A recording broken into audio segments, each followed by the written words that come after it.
સહાડા ગામે મોપેડ અને બાઇક સામસામે અથડાતા એક વ્યક્તિનું ઘટના સ્થળે જ કરુણ મોત નીપજ્યું। ગરબાડા તાલુકાના સહાડા ગામે દાહોદ અલીરાજપુર હાઈવે પર પૂર ઝડપે સામસામે આવતા મોપેડ અને બાઇક ધડાકાભેર અથડાતા ગંભીર અકસ્માત સર્જાયો હતો।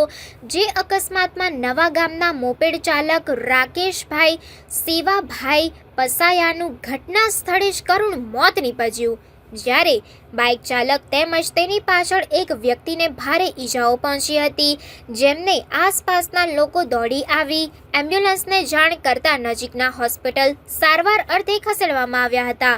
અકસ્માતની જાણ ગરબાડા પોલીસને થતાં ગરબાડા પીએસઆઈ સહિતની ટીમ ઘટના સ્થળે પહોંચી હતી અને સ્થળ પરથી વાહનો હટાવી રસ્તા પરથી ટ્રાફિક દૂર કરી અકસ્માત સંદર્ભે આગળની કાયદેસરની કાર્યવાહી હાથ ધરી છે।